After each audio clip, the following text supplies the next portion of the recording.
Hey guys, what's up? And today we are going to be talking about Jacky. So, Jacky isn't one of my favorite brawlers, but I kind of like because, well, she's pretty broken in the meta right now, especially in solos and duos. Jacky is just really rampant in high level gameplay, and, well, if you can't beat them, you just join them and play Jacky, I guess. And actually, this season I was able to push Jacky to 1250. So today I just wanted to go over some tips and some tricks to get Jacky up there in trophies. And one thing to note too is this is after the trophy. This is after there was actually a showdown kind of matchmaking change in that you can only play with the same player once every 24 hours. I think that's what it seems like right now. My friends have done tests. They've tried to organize showdown with each other, and they can't pull it off anymore. So Supercell's definitely cracked down on that, and it's just in some circumstances you won't exactly it makes it a little bit easier to push in like duos where you'll be matched with lower people, but in solos, if you're matched with lower people, it can actually be hard still, because the playstyle of in low showdown, sometimes they can be a little bit more aggro than in high level showdown. And with Jacky, you really want everyone to be pretty passive, because you really want the end game scenario where everyone's really close to each other, and then you can just triple tap and game end everyone else. But if there's like two crows and they're both teaming on you, going very aggro on you, and you're getting pushed back, then you're probably gonna lose. And that happened to me a lot. And when I looked at kind of the matches and the other brawlers in the matches, there were like 500 crows, and they were just playing kind of in a very different way that I'm used to. But here we're still playing with pretty high people. I think this was like everyone else was around 800 to 900, so it was definitely a little bit easier, like if you're playing Jacky with the passive kind of playstyle. But also kind of important things to know about Jacky. It doesn't really take skill, but you should practice knowing how far her aim is, because in some matchups, like when you're playing against a Bull or Primo or even a Shelly, you need to know how far you really want to stay as max distance away, and even when you're rushing people, you want to stay pretty far away from them, or stay as far as you can while hitting them, if that makes any sense. And yeah, so also with her, one thing important is just using her gadget. Jacky's gadget is very versatile. You can use it if you're trying to run away from someone, which has actually saved me more times than you can count in duos. You can also go very aggressive at someone and kill them. And the last thing is just psychological damage. You can use it to you can use your ult to fake out another kind of ult, or you can use your gadget to fake out another ult or gadget use. Then this is important in matchups like Ems, where Ems' gadget really counters Jacky, but if you can fake two out, then you have one more gadget than them, and they can't really do anything to you if you get close anymore. And also, with gadget use, you really want to save Jacky's gadget for at least one charge for endgame situations, because especially in open maps, you're not gonna win if you're against like Cole or someone and you don't have your gadget. It just makes it a lot harder to win those scenarios. But here, as you can see, we're pretty passive. I think the map I was pushing in here, Treasure Hunt, is probably one of the better showdown maps for Jacky, because everyone's just really passive, camping kind of the individual grasses, and that's actually really good for Jacky, just because in the center, well, you want to make it as far to endgame as possible, and primarily do that without taking a lot of damage, because in showdown, especially endgame situations, if you're taking a lot of damage, other people will just target you, like what happened here. But as you can see, that's the use of Jacky's gadget was kind of more aggro to take out someone else. And here I didn't have any more gadgets, but I still won because I had already collected enough power-ups. And if you learn how to play kind of maps like Treasure Hunt and Feast or Famine, where there's a lot of power-ups in the center, if you can get a lot of power-ups without dying, you'll get Jacky to 1250 easy. Feast or Famine is actually probably the best Jacky map if you can play aggressive enough. But it was actually it's actually on Sunday. This video, I pushed Jacky to 1250 on Friday, so I didn't actually get the chance to try it out, but I'm sure it would have been pretty fun. And if you want, I can post another video outlining how to push on Feast or Famine, which I think is pretty hard if you've never if you don't practice enough. And there's some skills that I use that kind of almost guarantees that I can get it in the center sometimes. And if you can get the center boxes as a tank or as any brawler, usually win the game. So if you want a video about Feast or Famine, please let me know and I'd be more than happy to make it.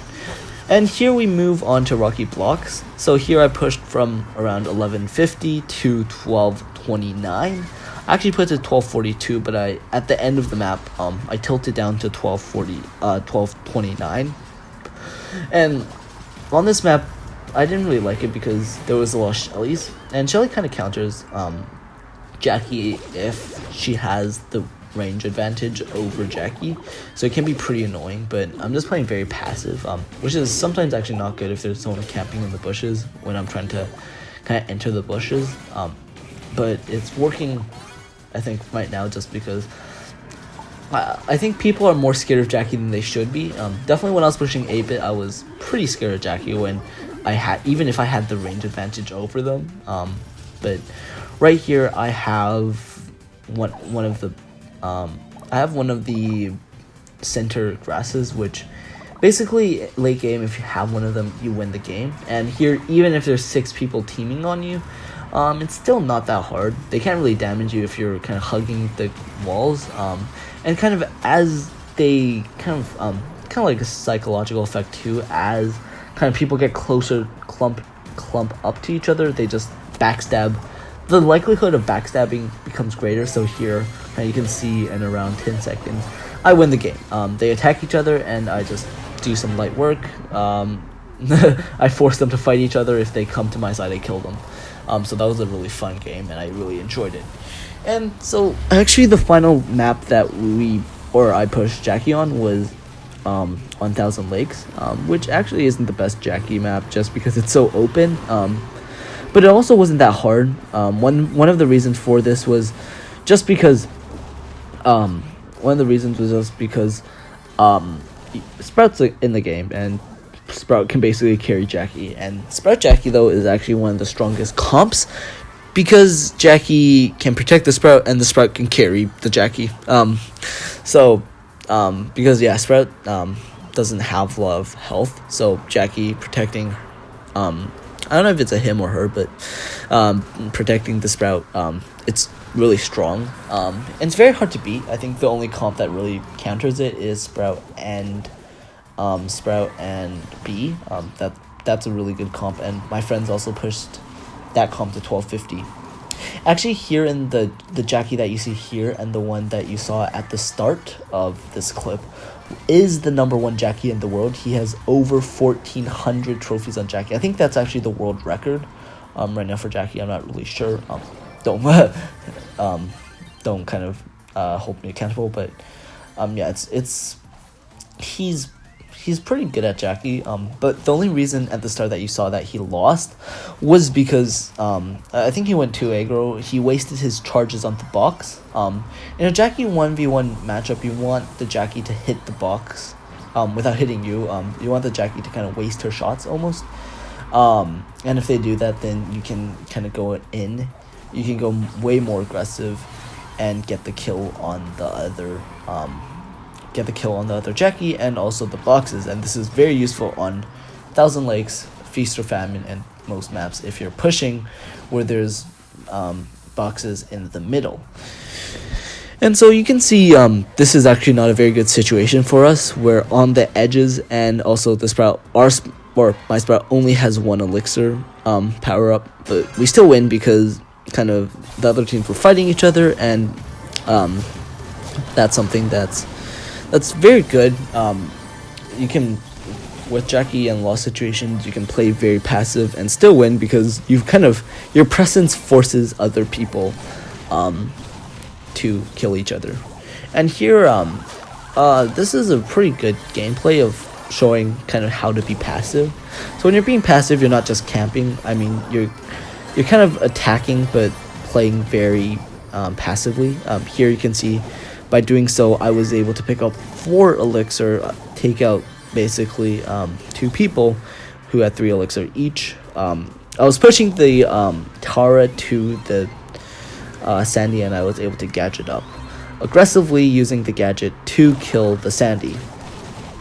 And in this scenario, there's really nothing no other teams can do. I have like 8 elixir. Well, we have 8 elixir, and if your Sprout has 8 elixir, you basically win the game. And one strategy is actually to sacrifice yourself or kamikaze for the boxes if there's like 6 boxes in the beginning. Because you're not really going to be doing anything. That's the beauty of Sprout and Jacky. If you're the Jacky, the Sprout carries you in a lot of regards. You still do a little bit. There's a little bit of utility, psychological tormenting you can do on the opponent. But kind of you're still not going to be doing that much. In this scenario, this is actually our final game. I was at 1247 trophies, and so usually in this scenario I'm pretty scared, but this game I was actually not scared because previously I had already tilted 2 times from rank 35 games, so I was kind of prepared that I'd tilt down again. My partner was getting pretty upset, so I was also a bit stressed. I didn't want him to lose that many trophies because kind of if you have a Sprout on your team, like there's a lot more stress on them, and also I don't know, a lot of people don't want to push Sprout, I find, but he's a really good brawler right now in the meta. And if you have a Sprout and want to push them 12 50, you should do it soon because he's gonna get a pretty big nerf, I feel, in the near future. Here previously you saw the Mortis. I could have trapped the Mortis off actually if I had gone left instead of went to protect the my Sprout, but I chose to protect the Sprout because the Mortis might have been able to ult and triple tap, which could have killed my Sprout. And if your Sprout dies in most situations, it's going to be a lot tougher to get first because, well, the Sprout's the one who has the range and who's doing most of the attack on other people. So if you have the elixir or power-ups instead of him, then it's just, you're not going to be doing much, and your Sprout's going to have to carry with like 1 elixir. But yeah, so here, like Sprout, as you can see, he just needs to kind of push other people. And here, our Sprout does a pretty good play. He boxes off the Mortis, and we're able to get more elixir. And here, in this situation, basically we won the game. We have 8 elixir, the other people have like 1 elixir. Actually, that Mr. P was actually pretty dangerous. You'll see, I actually made a pretty big blunder, and my partner also. I think we got way too cocky. My partner first of all died, which you never want to do, and I didn't predict that the Shelly. I forgot that a Shelly could break the wall, but I have like 9 times the elixir as the Shelly, so even if she's playing the best that she ever did, we still win the game, and we get the rank 35 Jacky. So thank you so much for watching my gameplay to rank 35 with Jacky, and I hope you enjoyed it and you learned something from it. Definitely rank 35 pushes are very stressful, but also getting the title is very rewarding, and I think it overall boosts your experience playing the game. But take in mind, it just takes a lot of time and it's very stressful, and just, yeah, it can be pretty not fun in a lot of times if you don't get your rank 35. But still, I wish you great luck. If you are going to push Jacky in the next few seasons, and hope that you can do it, and also that you learn something from this video that will be useful for your pushes to rank 35. Thank you so much for watching, and I'll see you in the next video.